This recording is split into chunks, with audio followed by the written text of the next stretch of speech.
and I am back to playing through Eric's Fear of Seduce Me. Yeah, I have no idea how far I'm gonna get this time. Probably not to his ending, but hey, we'll see how far we get. How does that sound? Alright. I promise to be with you forever. She's really gay. You're so important to me. She's also really gay. I swear I'll give my life to you. He's literally my favorite. Please, let me love you. I also like him. Not as much. I'll be by your side, always. Get out. I can't imagine living without you. He's not bad. I want to be with you. He's like second fave. I love you. No, fuck him. Like, I would rather die than date him. I slowly opened my eyes, letting the voices of my dream echo in my head and force me awake. I rubbed my eyes before sitting up and looking at my clock. 7 a.m.? Who the fuck is up this early? I fell back onto the bed and closed my eyes, trying to go back to sleep. However, something kept me awake. Why? It's too early to even be alive. I gave up and sat up, staring at the fireplace across from my bed. A sigh escaped from between my lips before I threw my legs over the side of the bed. What to do at 7 a.m. in the morning? We're gonna make some coffee. I decided making coffee was my best bet in surviving the rest of the day. Why not? Haven't had coffee in forever. I got out of bed and made my way to the kitchen, unconcerned that I was in pajama pants and a tank top, because if any of them see me, well, suck it up, bitches. I'm gonna bang it anyway. I rummaged through the cabinets for a coffee machine and any makins for coffee. Some makins. Surely my grandfather had some. And he's got wine glasses, and like, this is a nice kitchen. Like, this is a legit really nice kitchen. Like, no, this is a really nice kitchen. Like, dude, like, a French press? Well, it's better than nothing. As I began to make my coffee, I checked my email and texts on my phone. No new important emails, no text messages. I sighed. I quickly made my coffee just how I liked it and set on the counter. Dude, I wouldn't even bother checking my email. Like, I only get emails like once in a while and they're never important. Unless it's oh my god, I told you I was tired. Unless it's a fanfiction update email that's like, hey, the newest chapter of the Evils of Truth and Love has been released. And then I'm like, hell yeah. And then I can already see text anyway. My screen tells me if I have any new texts. And I'm like, fuck it. My lock screen is Julius. By the way, my background is Julius. My like phone wallpaper is Julius. Actually, my desktop background is Julius. My laptop's lock screen is actually Graves, but and my iPod's lock screen right now is Luger and L, but I've been wanting to change it to Julius. But then I began to wonder, would this happen every day? I let the question linger in my mind. For a whole morning, I did not think once about the boys or Malik's. Everything was peaceful. Everything was average. Nothing magical or dangerous or unusual. I simply drank my coffee as I let the thought marinate in the back of my mind. I returned to bed, feeling the weight of the morning drag me under my covers to try sleeping again. I had energy, but I wanted more sleep. It was Sunday. Nothing was happening today. Come on, eyes, back to sleep. I shut my eyes and tried to slow my breathing. I looked at my phone to check the time once again. It was noon, yet it felt like I had slept for much longer. Seriously, still, that was like 5 hours. After coffee. Why is time going so slowly? That's not slow! What the shit? Like, what were you wanting? To, like, sleep until, like... What? Waking up at noon is, like, bad enough. Oh my god. Says the person who wakes up super late in the afternoon. But I sighed, got changed into normal clothes, and went out into the main hall and sat on the stairs. Sundays were very boring. However, the muffled sounds of battle caught my attention. Huh? I quickly went out to the backyard in response to the noise I had heard. In the yard were all 5 of the boys, practicing fighting. Sam was in the middle with the other 4 surrounding him and throwing punches and kicks at him. Sam, being the strongest of the bunch, blocked and dodged each almost masterfully. I won't disturb them. They can beat the shit out of Sam if they want. I just watched. The boys were very much in their own world, focusing on the training they were all in. It was better not to disturb them. I checked the time and decided to head inside to the kitchen. I was getting hungry, and I'm sure the boys would need to eat soon, so lunch was a must. Might as well make some lunch today. It's been a while since I cooked. Lunch wasn't particularly hard. I decided to make not even cooking. I'm just gonna fuck it. Because why not? Cold cut sandwiches don't require cooking. I ate simple ham sandwiches for all of us. After I poured some potato chips, I thought she was gonna say like I poured some juice or something. I'm like, fuck yeah, juice. No, I poured some potato chips on the side of each sandwich. I felt satisfied. Who said lunch had to be cooked? Me, apparently, because I'm like, I haven't cooked in a while. Make sandwiches. Like, failed at making a sandwich. Guy literally failed at making a sandwich in my Abyss file. You don't understand.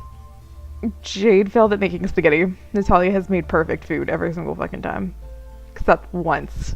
She's cooked like 5 times. It's ridiculous. Guy and Jade both failed their first attempts, so they're not allowed cooking anymore. I placed the food in the dining room. However, none of the boys were there by the time I brought the final dish out. I carried that dish to the foyer, catching the boys separating into different rooms of the house. Part of me wanted to go to one in particular. The other part of me saw something on my laptop and got distracted, because that's how I am. Huh. The other part of me wanted to just leave them be and take the food in my hand to my room and eat. Maybe I could go out today while the boys got some sleep because I keep yawning. Focus on training. Are you kidding me? I'm not being a lesbian this time. I quickly rushed back and grabbed the second food dish before hunting down one of the boys. I returned to the backyard, hoping to find an incubus still there. Well, I have no idea where he is. Let me check the backyard. Luckily, my gut feeling was right. Erik was beside the gazebo, looking at a small flower that was growing on the railing of it. As I approached, Erik turned his... Hello, princess. Fuck. I don't know what the rest of that said. This was like the second time I've done this recently. Oh my god. He turned his head to like look at me or something. I don't know. Hey, Erik, I got some lunch for you. Really? You did not have to do that, princess. No, it's fine. Here. Erik smiled and took his food, eating a little bit before looking to the flower again. Out of curiosity, I looked as well. It was a simple white daisy in full bloom. Erik shook his head and chuckled softly as I joined him in the flower gazing. Sorry, I was simply reminded of home. Oh, do you have flowers at home? I wonder. No. Huh? Oh, no, you're fine. What about home were you reminded of? Oh, wait, hold on. That's actually kind of weird. Like, yes, we live in the abyssal plains, but we have flowers here. Alright, cool.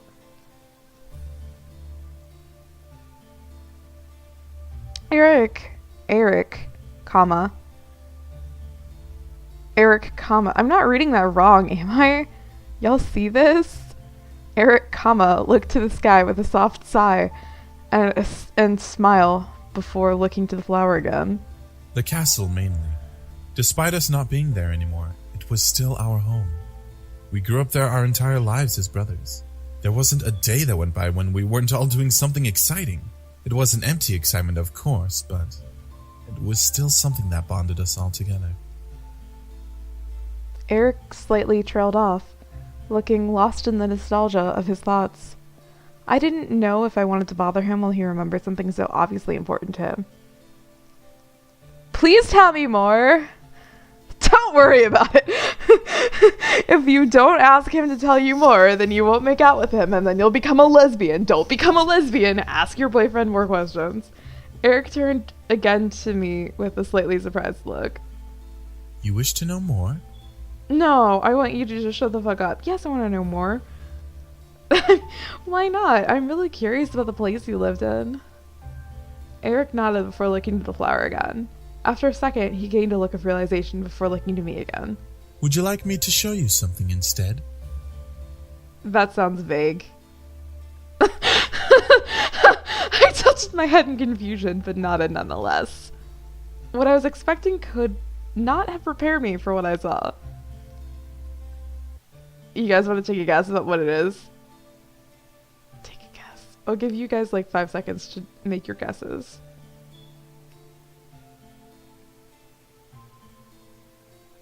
If any of you thought dirty things are wrong. Erik gently brushed his fingers against the petals of the daisy, making it gently quake at his touch. As the daisy abnormally shivered, its petals shifted from white to purple. The yellow center gently faded to a pink hue as the stem began to burn black. I could only stare as Erik plucked the flower from its place and presented it to me. Watch closely. You just ruined a perfectly good flower. I kept my eyes to the flower as Erik began to mutter something. It sounded close to Latin, but I wasn't sure. I only studied Spanish, German, and Japanese. I feel like no, I've only studied those languages. While I was in high school, I'd only studied Spanish. I took German and Japanese in college, or am taking Japanese. Well, listen. I'm a Japanese minor and I took like a semester of German because I love it. Regardless, the flower began to glow in Erik's hand. Small crystal-like spores floated up from the pink center and began to form a circle in the air. As the circle closed, the center filled with smoke, forming a screen of some sort. It was misty, so I couldn't see anything. What the fuck is this? Just watch. I would show you guys my facial expressions, but just know that I'm like, just fucking hell, Erik.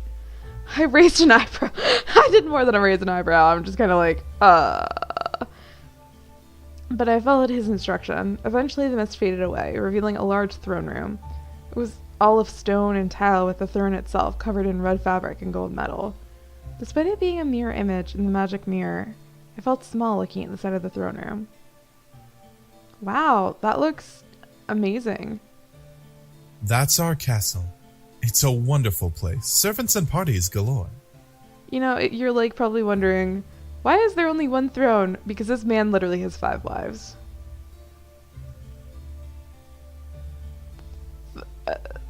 4 of them don't have physical forms anymore. One of them is dead. She committed suicide. Oh, guys, guess what? Next part, I get to, like, not this next part, but the next playthrough I do, I get to give you guys some, like, warnings and stuff. It's gonna be fun. Does your father sit on the throne when he's at parties? Very much so.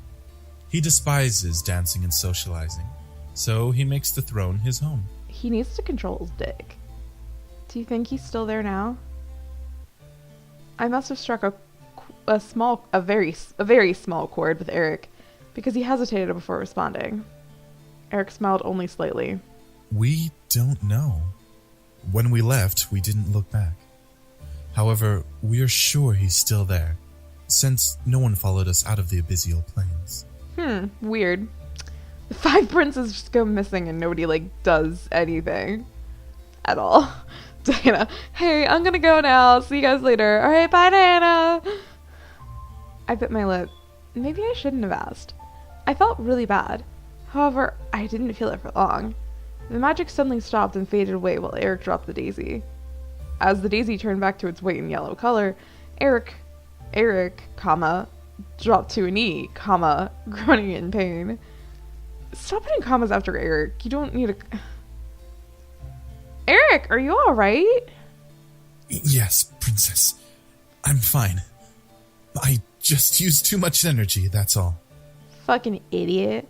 I dropped to a knee to try and examine Erik closer. His face was pale while his purplish eyes shifted back and forth between purple and gold. His breath was heavy, which concerned me. He used too much energy? That meant he needed more. Please don't worry, Princess. I'm fine. Don't worry your beautiful head about it. Boop! I felt responsible. I had to help. Oh god. I just stopped accidentally clicking through things. I quickly grabbed Erik's face and tilted his head to angle with mine. Shifting myself closer, I put my lips to his and kissed him deeply. I didn't know if this would help, but it was how I got energy before. I shut my eyes, waiting for the draining feeling to reappear in my body. However, Erik grabbed my shoulders and forced me back. I opened my eyes and stared into his frightened golden eyes in surprise. At the same time, I noticed a pink hue run across Erik's face. Princess? What are you doing? What the fuck does it look like I'm doing, you idiot? I'm making out with your face. Like,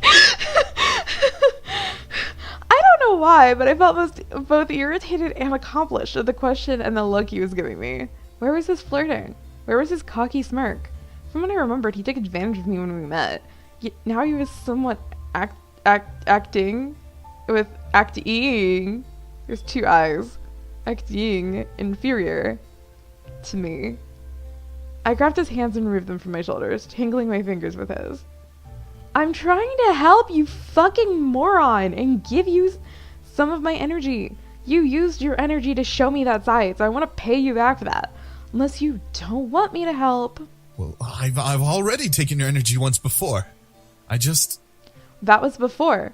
I want to give you energy now. Just let me. All of a sudden, I felt that familiar feeling of warmth run through my body once again. I felt my body heat up. I felt my body slightly heat up as Erik quickly released my hands and wrapped them around my waist, dropping to both knees in front of me. He stared at me with desire in his gaze as he pulled my body to his. Erik leaned his forehead to mine, letting the tips of our noses gently caress each other as he spoke. You spoil me. God, and now we're making out on the grass, and we're gonna get grass all over our clothes, and I better fucking hope that it hasn't rained recently, because it rained like the other day, and I'm just like... If that grass is nasty, why are we making out on it? Honest to God, we're gonna get grass all over our clothes, there's gonna be grass stains. It's gonna be terrible. Before I knew it, I was on top of Erik as he laid on the grass below. I stared wide-eyed as he pulled me into a hot and passionate kiss with a gentle hand on the back of my head. Erik's other hand rested on the small of my back while I rested my hands on his chest. I moved myself to straddle his hips to be comfortable in the kiss. The energy from my body was slowly draining, making me feel light and warm. It's almost pitiful how comfortable and how willing I was in this situation. Still, I had no regrets. I was enjoying every bit of the kiss. While Erik held me, he gently rolled us both over so he was on top of me, kissing me hotly and holding me tightly. Sent to drop my legs around him, but I remained focused on the kiss. It was better that I was on the bottom anyway, with my energy slowly fading from my body. However... What the hell is wrong with your hand? Like... Do you not know how to draw hands? What is going on here? The draining feeling suddenly stopped as Erik pulled away and looked down at me. I stared up at him as we both panted for air. I'd never kissed like that before. This is apparently like my third fucking kiss, so of course I've never kissed like that before. And I was so lost in the moment that I had forgotten how to breathe. Erik, however, didn't move from me. Makes my fucking yawn again. But moved a strand of hair from my face, eyes still full of desire. I'm completely full, and yet I still desire you. I could feel the hold of his mind-altering spell fade away, but I still felt hot. Something told me that I wanted more, but at the same time, I wasn't sure if I truly did want to give any more. Keep going. I opened the opportunity and I was enjoying it as much as he was. I wanted more and I was going to let him keep going. I wanted to keep going. I reached up, pulled him down, and kissed him, giving him silent approval to keep going. Just keep going. We've said this like, how many times? 3 times in the past. God. I could feel him pull on the tail of my bow, releasing it and following his hand off from around my neck.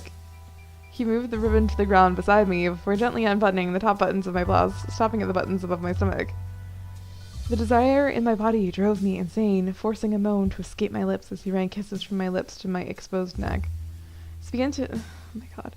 Oh my god. So poorly written. Ravished my neck and shoulders in hot kisses, I leaned my head back against the grass and let a pleasurable sigh escape my lips. Erik was ruthless in his passionate kisses on my skin. Are you gonna give me a fucking hickey? Erik didn't stop. I love how we're doing this, like, in the backyard. Like, anyone could fucking see us. Like, oh, I wonder what the... Are they making out? Maybe. Really? They're making out on the grass? That's disgusting. I know where everybody else is.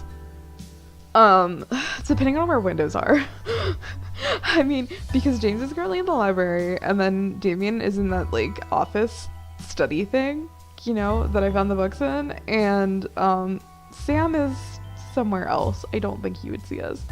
I know where he is, but I'm not telling you. And Matthew's in the kitchen, so... he didn't stop touching and kissing me, making more moans and gasps rush out of my mouth into the open air. Oh my god. He was full, but he was as hot as I was. I couldn't even comprehend how much time we spent making out. The others were probably watching us from the window. I was so lost in the pleasure that I didn't care. Call it sinful, but I literally did not care. I loved it. His touch, his kiss, his heat. I desired it beyond anything at that moment, even as he lowered his kisses down to my down my chest to just above my bra. My heart was beating wildly in my chest. Something about Erik intrigued me immensely, but something made my heart quicken for him. It couldn't have been love, but it was too passionate to be lust. Infatuation. However, I began to feel dizzy, seeing the sky start to spin almost wildly. I gripped onto Erik's shoulders, trying to signal him to stop, but my mind faded to black before I could let out another sound. It felt good. Once again, I didn't give a fuck. I felt warm and fuzzy. Blah, blah, blah. You guys have all seen this message before. My eyes eventually fluttered open, adjusting to the sight around me. It felt familiar silks underneath me, letting me know I was in my bed. I slowly sat up, stretching from the tiredness that still lingered. I felt a very soft pain on my neck and shoulders, and I could feel my swollen lips pulse gently and healing. However, when I looked down at my body, I saw that my shirt had been pulled back up and rebuttoned as if nothing had happened between me and Erik. I was just missing my ribbon. Before I turned to get out of bed, though, I spotted my ribbon on the pillow beside the one I slept on. It was tied in a nice bow around the daisy Erik had picked with a small note attached to it. I gently slipped the note from the tie and opened it to read it. You've spoiled me, my princess. I am eternally grateful that you let me indulge like that. Have a good rest. Fucker. I stared at the note, letting a small smile grace my lips. Spoiled him? I enjoyed it, despite the first time's circumstance. It was cute, though, to imagine him thanking me for something we both did and enjoyed.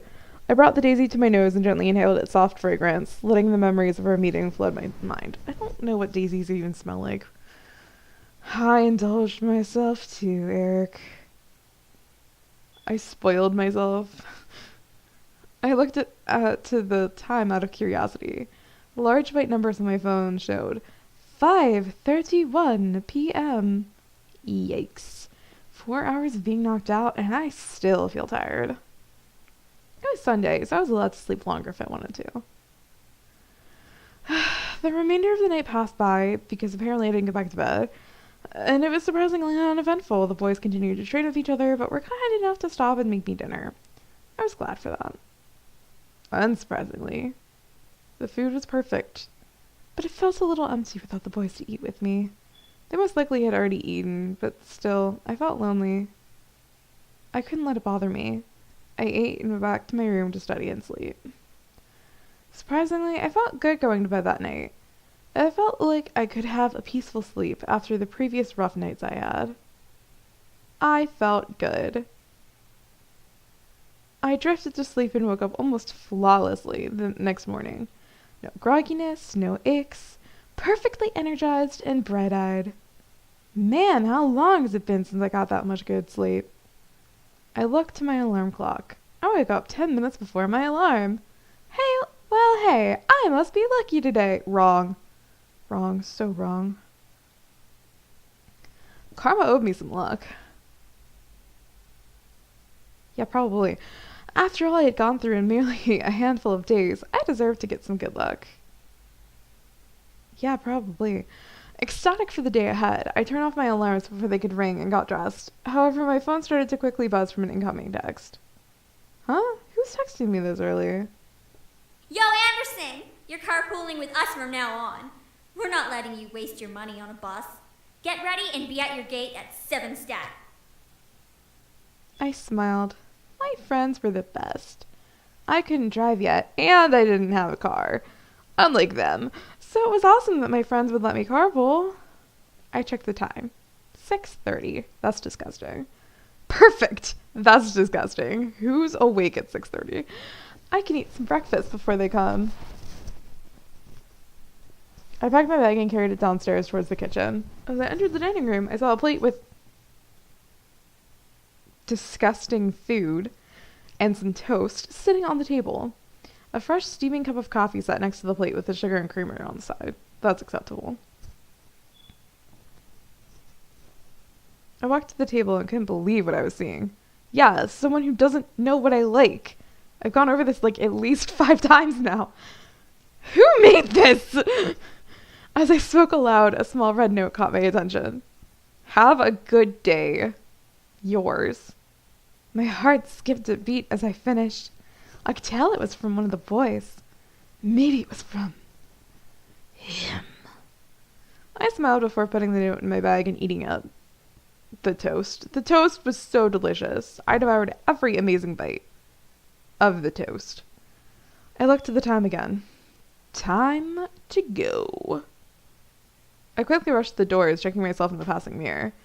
I wasn't wanting to impress anyone, but I still needed to look decent, especially when my lesbians are in the car. Before I could reach the handle of the door, however, someone took my hand. Huh? Oh my god. Hold up. Okay, I accidentally unplugged my computer and scared the crap out of me. I turned to Erik, who was holding my hand back with a concerned frown on his face. My name. Your name.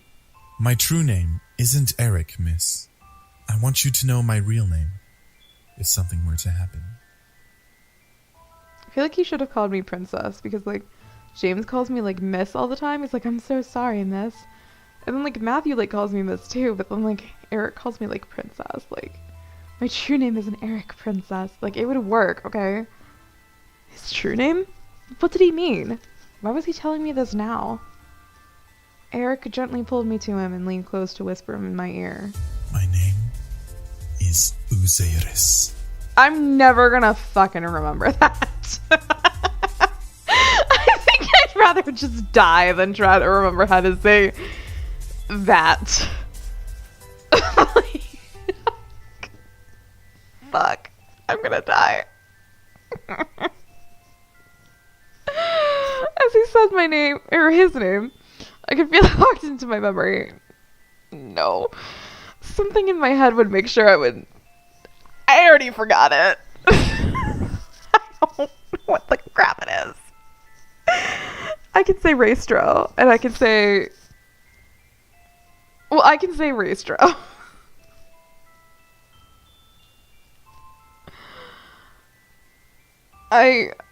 There's like Israel, and that's like the only other one. I don't even know who that's for. It's like either Damien's or Matthew's. I don't remember. Listen. Erik pulled away and smiled at me, despite still carrying worry in his eyes.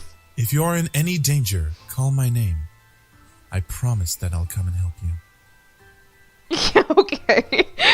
I stared up at Erik, unable to say anything. I could only nod in response.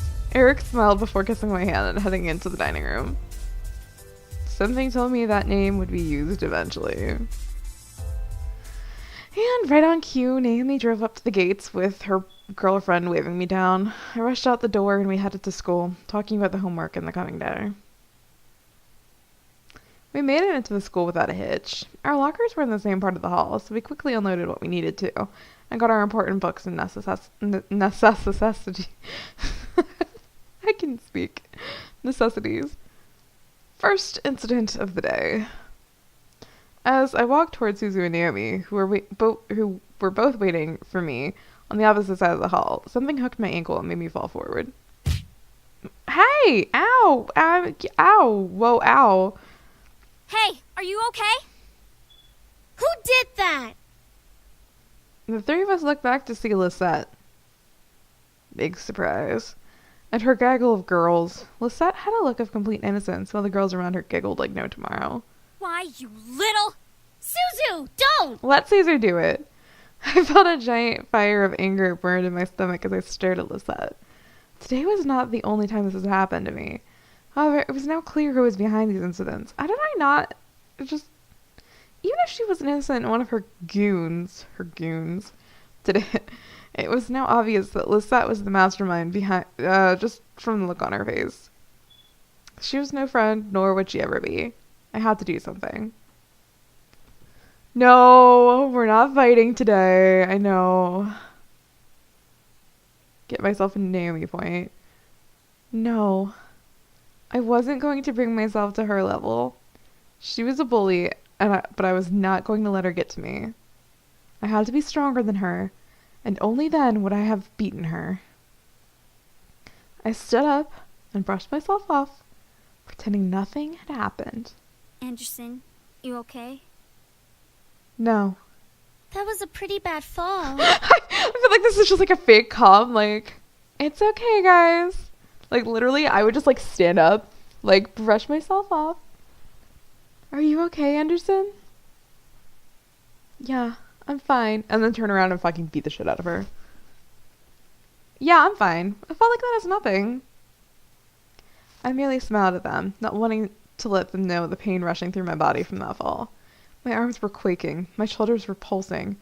But I remained content-faced. I quickly gathered up my belongings and nodded to my two friends. Come on, we'll be late for history. Suzu and Naomi looked at each other before frowning and nodding to me. The gaze flanked me as we began to walk to class away from the gaggle of bullies. As we walked, I could barely see lesbian one flipping the middle finger to the group behind us from the corner of my eye. Friggin' bunch of Lisette feet lickers. That's gross, Suzu. It's true. It's all OMG! Lisette is the best! Let's follow her around because we obviously don't have lives. Gay 2 and I could not help but laugh. The group behind us, however, did not like Gay 1's words. At least my dad doesn't screw around in the black market to keep a stupid casino running. I feel like I should start fighting. Suzu's the lesbian one stopped. Lesbian 2 and I stopped as well to look back at lesbian 1, who was completely red in anger. Lesbian 1 slowly turned ahead to the group, glaring daggers at them. The fuck did you just say? I had to act fast. Placed my hand on lesbian 1's shoulder and gripped it tightly, knowing she could try to push my hand away. Lesbian 1, they're not worth it. Let's just go. No, I think it's about time we taught them some manners. Suzu. Listen to your girlfriend. I looked at Lisette and her group. Lisette had a widely amused look, a smile on her face, which irked me to no end. Nevertheless, I knew that fighting was not okay on school grounds. So, Suzu, we're gonna wait until after school and then we're gonna beat the shit out of them. Let's go. Listen to your girlfriend. I grabbed lesbian 1 by the shoulder roughly, pulling her back to lesbian 2 and me. Lesbian 1 tried to step towards the group, but lesbian 2 held onto her other shoulder. We held on to lesbian 1, who fought against our hands as we marched to class. Surprisingly, the rest of the school day went off without another incident. I went to my classes, had lunch, and was very anxious to get out of school so I could beat the fuck out of those fucking little shits. As the bell rang for school to end, I felt my phone vibrate in my pocket. Huh? A text? From Dad? I'll be picking you up today. Make sure you're ready to go when I get there. That's kind of a surprise. I quickly headed back to my locker and got my things before waiting for the lesbians. I was going to say lesbian 2 and lesbian 1, but just the lesbians. Hey, are you ready to go? Actually, my dad's picking me up. I'm sorry. I can't go with you guys to beat the fuck out of them. Really? Okay, I guess that kind of makes sense. We'll drive home together next time. Tell your dad that we've got you covered from now on. Yeah, I will. Go beat up some punks for me, would ya? Even while I left, something didn't seem right. My dad texted me to say this? Why was he gonna pick me up? Had I done something wrong? He couldn't possibly know about my plans to beat the shit out of those girls after school. I didn't know. I waved goodbye to the lesbians before heading off to the usual spot where my dad picks me up. I took the time to listen to my music while I waited. I need to go to another Rise of the Phoenix concert. Eventually, I played the entire album with no one showing up. What the fuck? I could have gone to beat up some fucking pieces of shit I knew he was going to be this late, and he's never late, especially not this late. I quickly dialed my dad's number again, but as soon as I pressed call, it disconnected and read a signal disconnection error message. What the? No signal error? How do I not have signal? I double-checked my phone and saw all 5 bars for signal. He must be in a dead zone. Before I could finish, a group of hands grabbed at my hands, feet, and I need to stop unplugging my laptop on accident. Covered my mouth. I screamed into the hand over my mouth, struggling to pull away from the hands grabbing at my limbs. I felt disgusting and scary, feeling their hands on me. I needed to stop. Honestly, I should have just beat up those fucking bitches. Hey! Don't dirty up Malik's prey! The voice, which sent a fearful shiver down my spine, whispered into my ear. You're coming with me, Miss Anderson. Aw, you even know my name. How sweet. I couldn't fathom what was happening. But before I knew it, I was blindfolded and my limbs were quickly tied up. I felt myself being carried somewhere and was shoved into something that echoed the interior of a bus or a van. The doors closed and off I was taken, unsure of where I was going and why. Oh, I could take a guess as to why. All I knew was that I was in trouble. And that Eris doesn't want to be my lesbian lover. All I saw was darkness. I felt numb as I was taken to a place I didn't know of. I couldn't even move my lips to scream. Sounds zipped past my ears, first of the interior of the car, then the outside, then an echoey space with whispers and cackles of people vibrating through it. However, the wrap around my eyes was eventually removed from my face and my bonds were cut. It took a while for my eyes to adjust, but I found myself in a warehouse, surrounded by devils, including Malik, who's smirking at me. Nicely done! I'm sure those little shits will come running to find you when they realize you didn't return to your precious little mansion. They'll search everywhere for you. How long do you think it would take them to get here? Malik's walked over and set the barrel of his gun against the skin between my eyes. It'll be so funny when they find your dead body instead. Oh, why would they even... This thing... Eris? I'm not sure. Erik! All of a sudden, a bright purple light engulfed the room, causing the devils around me to cover themselves. What the? Gusts of wind rushed past me, almost forcing me back. I covered my face with my arms, bracing myself and standing my ground. Tried to peek through my arms to see what was going on, but the light continued to shine brightly. I hope y'all are ready for a tentacle born. As the gust slowly started to die, the light began to fade, revealing Erik. Erik! Did you miss me?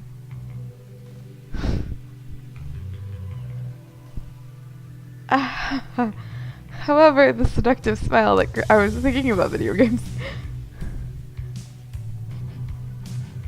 However, the seductive smile that graced his lips quickly disappeared as he turned to Malik's. As Malik lowered his arms, Erik glared. You really are evil at its core. Kidnapping an innocent woman like you did. It's disgusting how we demons are confused for your kind. Well, that's just a bit rude. Look at this little manhole Erik right here, boys. What was... Might as well sleep with a disease. What was that laugh? The devils around them laughed, including Eris, whose name I somehow magically know. I felt a twinge of anger, but Erik must have taken it from me and added it to his own. Erik flicked his wrist and arm across his body, producing a small whipping noise through the air. However, Malik hissed and reached for his cheek, as if the air had slapped him hard. What the? When Malik removed his hand from his cheek, I stared wide-eyed at the large slash that was revealed on it. A mixture of red and black blood gently dripped from the wound, causing Malik to growl angrily at Erik. So, pretty boy thinks he has balls, huh? Are you done? Time to make this pretty boy a dead bitch. Is Malik okay? I feel the need to ask this. All of a sudden, Malik lifted his gun towards Erik and pulled the trigger. I gasped and tensed up, not believing what I was seeing. As I braced myself for Malik's bullet to embed itself in Erik. However, a large ethereal tendril shot up in front of Erik's body, sprouting from the ground by his feet. Quickly after the bullet evaporated into the tendril, several others appeared, forming a dark purple crown around Erik's body. What is that? Did you expect porn. me to come unprepared the second time around? Thanks to my lovely princess, I can now use the full extent of my powers. Unfortunately for you, that means I'm afraid you will lose this fight. You cocky little shit! I told you it was tentacle porn. Malik charged up his energy and began to fire bullet after bullet at Erik in anger. However, the tentacles, I'm just going to call them tentacles, danced across Erik's body with ease, blocking each one as if they were mere pebbles to a wall. The remaining devils stared, trying to figure out what to do. Help Malik or watch in silence. Eris, however, whose name I somehow know, walked up beside me and crossed her arms as she watched with an amused smirk on her face. Die already! Erik chuckled before snapping his fingers, causing a row of tentacles to appear behind him, pointing their sharp ends at Malik, continuing to fire bullets at the incubus. The tentacles uprooted themselves and floated into the air, straightening out to large spikes, before quickly splintering into multiple thinner spikes. I could only stare, completely lost and intrigued at the sight of as Erik whipped his hand across his body again. At Erik's command, the spikes flew at Malik's, slashing and stabbing into his body. They were thin, barely making pencil-sized wounds, and only a few went into his body. Others scraped and scratched at his skin as they flew by. This didn't kill Malik, however. Malik growled loudly before charging at Erik, causing the incubus to step back in slight shock. Malik pointed his gun at Erik, closing the distance between them, and fired fired as the barrel almost reached Erik's face. Instead of the bullet ripping into Erik, a large explosion forced both away from each other. Malik bounced off of the far wall and landed on his knees, groaning in pain. Erik, however, slid across the ground, landing on his stomach. Erik! Malik slowly planted a foot into the ground to stand, but froze before doing so, staring at Erik's body. Erik, on the other hand, slowly rose and turned to face Malik's head-on. Erik reached a hand up and wiped off a small stain of blood that had painted the side of his lip before growling almost animalistically. At that moment, something in the air changed. The air instantly went from frantic to still in energy. What could have been described in tone as the color red quickly turned into a deadly mix of purple and red as everything began to blend together all at once. How persistent. I guess I'll have to go all out on you to finally rid the world of you. Was this the extent of demon power? My eyes never strayed from Erik's face. Erik's face? Look at this! Wait! Even as it changed, his eyes began to glow a bright golden color as Erik began to walk towards Malik's. But forget it. Let's end this. I have some feelings about rating things. Anyway, Malik aimed his gun and fired at Erik, but the bullet never made that shouldn't have an apostrophe. It's the possessive, not it is. It's listen kitties, as a grammar freak. A grammar fool, as I call myself. It's with an apostrophe is an abbreviation of it is. Without an apostrophe is the possessive. So if it's its target, if it is, so with an apostrophe, that's not an apostrophe. Yes, it is. I'm sorry. I'm really tired, and apostrophes and commas are becoming the same thing in my head. Anyway, yeah. So if it has an apostrophe, so it is has an apostrophe, right? but then it does not, so it's just ITS. Okay, that's your lesson of the day. God.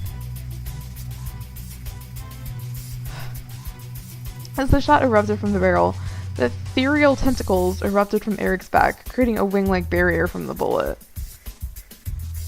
Malik stared wide-eyed as Erik's tentacles absorbed the bullet and grew almost larger in size and in number with each step Erik took. Erik's skin slowly began to morph and shift, changing from human to something else entirely. Something about Erik grew dark and menacing, and this transformation was making him even darker. Before I was allowed to see Erik's new form, however, a pair of hands quickly covered my eyes. Instinctively, I reached up and gripped them, trying to pull them off. A voice stopped me. It's me. Don't look. I listened carefully and let the last two words linger in my mind. Don't look? Why? What was being hidden from me? I wanted to know, but something told me to obey Damien's command. I could hear everything, however. I listened as Malik stood up with a pained grunt before being pushed against the wall with another shout. After that came sounds of flesh ripping and blood spurting, followed quickly by Malik's screams. Maybe it was better that I wasn't able to see. Erik, enough! Ooh. Almost instantly after James's command, the sound stopped. The ear grew silent as a pair of footsteps slowly made their way to where we were. I just had to be sure he was dead. No use in letting him have a chance to revive. You're getting sloppy, Erik. You've lost your glamour spell. Glamour spell? What did he mean? Why did Erik sound so different? Why was this being hidden from me? Oh, I don't know. Maybe because there was like a shit ton of blood and violence. It's a spell that makes us look human. I froze. Look human? They didn't look like humans after all? What did they look like? Like demons. Thanks, Damien. That is the most descriptive thing anyone has ever fucking said. Do you realize that, like, demons can look like pretty much anything? Like, honestly, like, it's like, okay, alright, you look like demons. Alright, now, what type of demon? That's so, oh my god.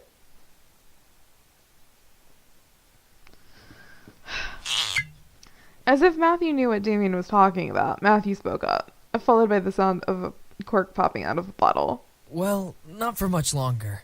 Here. There we are. Thank you, Matthew. I could hear the small clinking of glass being passed before hearing Erik guzzled down a liquid of some sort.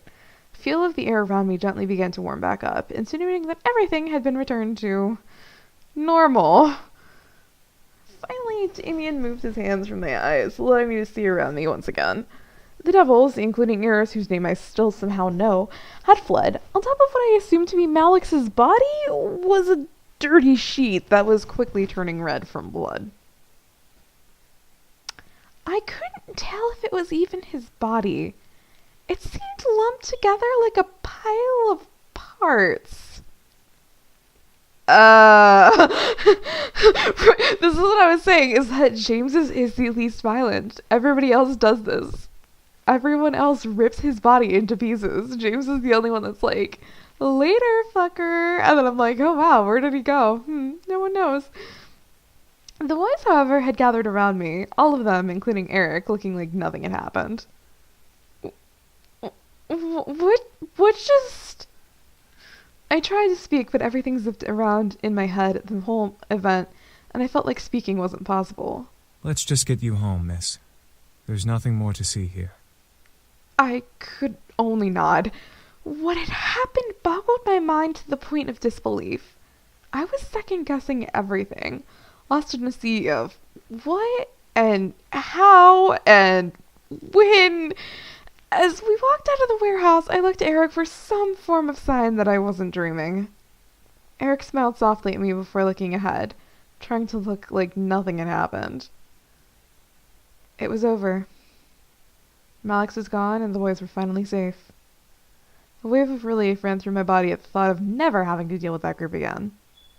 At the same time, a ping of realization hit the back of my mind. The boys were only going to stay until after Malik was defeated. That was our deal. As we approached home, I could feel something heavy weighed on my heart. It was late, but the boys let me inside and turn on the lights in the lobby. And before we continue, that's where we're going to stop this part for now.